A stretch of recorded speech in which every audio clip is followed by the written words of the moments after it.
பொண்ணு அவ்வளவு ஒண்ணும் அழகால இல்ல. பொண்ணு கொஞ்சம் குண்டா வேற இருக்கா. பொண்ணு கொஞ்சம் கருப்போ.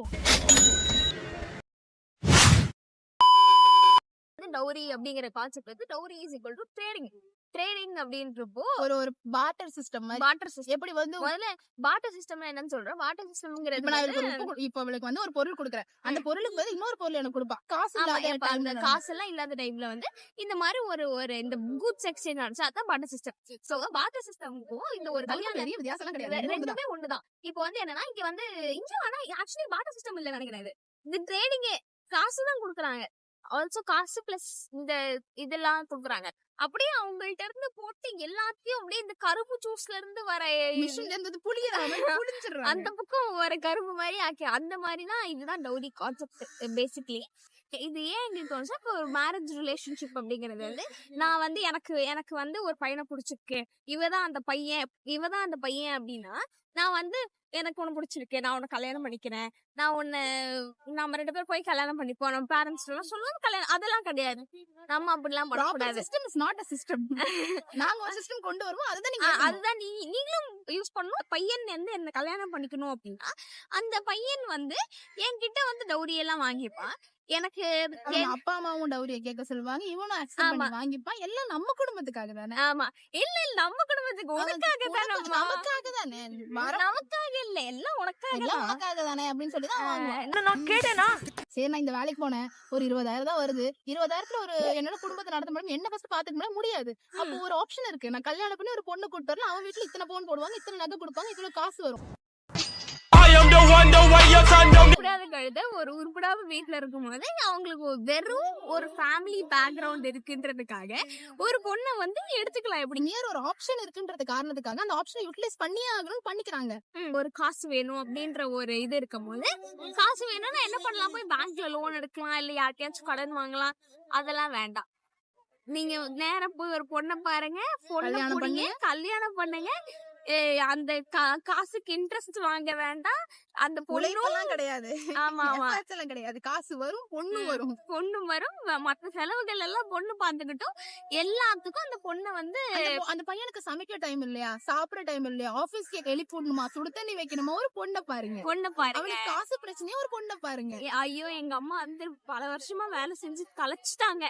ஒரு பொண்ணை பார்த்து கல்யாணம் பண்ணணும் அப்படின்னா வேலைக்காரி கலைச்சிட்டாங்க ஒரு விஷயம். இன்னொன்னு என்னன்னா, ஐயோ என் பையன் சாப்பிடாமலே காலைல ஆபீஸ் கிளம்பி போறான். ஒரு பொண்ணு இருந்தா அவனுக்கு பார்த்து கல்யாணம் வச்சிருந்தா அவன் சமைச்சு போட்டிருப்பாள், அவன் துணியை அயன் பண்ணி வச்சிருப்பாள், அவன் சுடு தண்ணி போட்டு தந்திருப்பாள். இன்னும் எத்தனை காலத்துக்கு தான் நானே என் பையனை பாத்துக்கிறது. ஃப்ரீ ஆஃப் காஸ்ட்ல ஒரு மெய்ட வாங்குறதுன்றது டவுரி. இப்போ வந்து பேசிக்கலி இப்போ தங்க முட்டை போடுற கோழியும் கொடுப்பாங்களா, தங்க முட்டையும் கொடுப்பாங்களா, தங்கத்தையும் கொடுப்பாங்களா. கொஞ்சம் லாஜிக்கா இருக்காது நினைக்கிறேன். இருக்கட்டும், இருக்குடா. தங்க முட்டை போடுற கோழி பொண்ணு, முட்டை குழந்தை, தங்கம் dowry. illogical thinking turns into a logical one.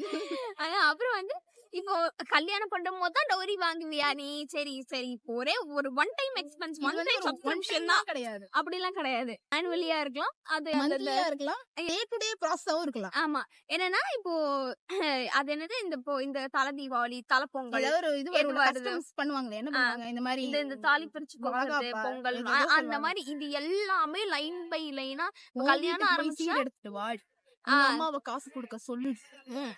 இப்படிதான் வந்து பல குடும்பங்கள் நாசமா போறதும் நாசமா ஆக்குறதும் இவங்கதான். ஆமா, ஆக்குறதும் இவங்கதான். ஏன்னா எங்க அம்மா கிட்ட வந்து எங்க அம்மாட்ட வந்து இது கேட்டாங்க, ஏதோ தங்க வளையல் போடலையா அவங்க பொண்ணுக்கு, வந்து தங்க வளையல் கொண்டு வரலன்னா இந்த வீட்டுக்கே வரக்கூடாது அப்படியே அனுப்பி வச்சுட்டாங்க எங்க அம்மாவை.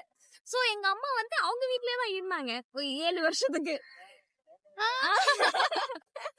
7 வருஷத்துக்கு தான் நான் எங்க வீட்லயே தானே இருந்தேன், பாட்டி வீட்லயே தானே இருந்தேன்.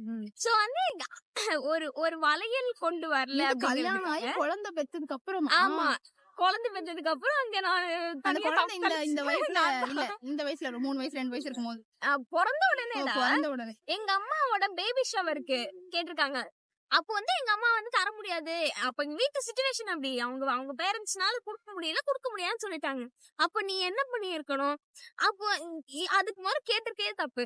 செகண்டரி சரி கேட்டுட்டேன், தவறு கேட்டுட்டேன், தப்பு பண்ணிட்டேன், அது கொண்டு வரலனாச்சும் சரி அப்புறம் கொடு, இப்படி அப்படியாச்சும் இதை சொல்லிருக்கலாம். அப்படியே சொல்லலாம், அப்படியே எங்க அவ்வா வீட்டுக்கு அனுப்பி வச்சுட்டாங்க. அவ்வளவுதான். அதுக்கப்புறம் எங்க அம்மா 7 வருஷம் அங்கேயே தான் இருந்தாங்க.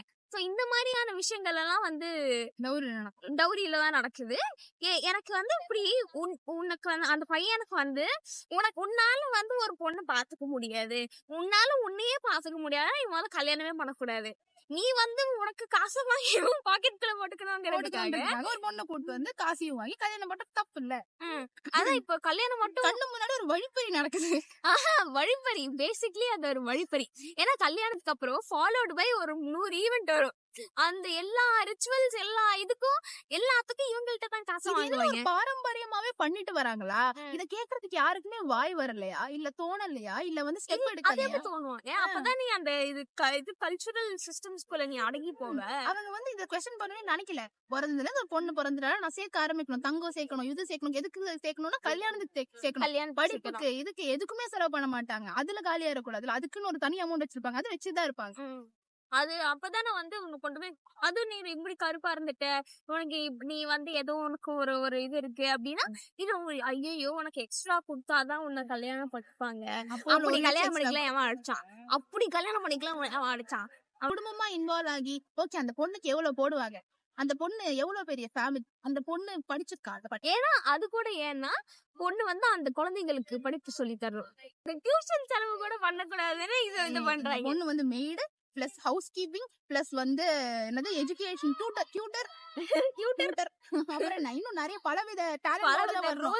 நாங்க வந்து எப்படின்னா இவங்க வந்து ஒரு இன்டர்வியூ பண்றாங்க, டேலண்ட் அக்விசிஷன் டீம் இவங்க வந்து எடுக்கும் போது பொண்ணுக்கு பாட தெரியுமா, பொண்ணுக்கு ஆட தெரியுமா, ஏன்னா இதுல நீ என்ன போய் படத்துல நடிக்க கான்செப்ட் பண்ண சொல்ல போறேன். புருஷனுக்கு என்டர்டெயின்மென்ட் அவர் என்டர்டெயினா வச்சிருக்கணும்னா இவங்க இதெல்லாம் பண்ணணும், இவங்களுக்கு சமைக்க தெரிஞ்சிருக்கணும், துணி துவைக்க தெரிஞ்சிருக்கணும், மத்த எல்லா வீட்டு வேலைகளும் தெரிஞ்சிருக்கணும். ஏன்னா வந்து இவங்களுக்கு எப்ப எது செட் ஆகும் தெரியுமா, ஒரு ஏல ஒரு ரோபோட் வந்தா சூப்பரா இருக்கும்னு நினைக்கிறாங்க. ஆமா, குழந்தை பத்துக்க முடியாது, அதுக்கும் வேற ஏதாவது சொல்லிட்டு வருவாங்க. அதுவும் கொஞ்சம் கஷ்டம் தான். இவங்களுக்கு ஒரு ஹோல் பேக்கேஜ் ஆஃப் அது என்னது எல்லா ஸ்கில்ஸ் எல்லா இதோட வந்து ஒரு ரெஸ்யூமோட ஒரு பொண்ணு வரணும். எதுக்கு வேலை செய்யறதுக்கு.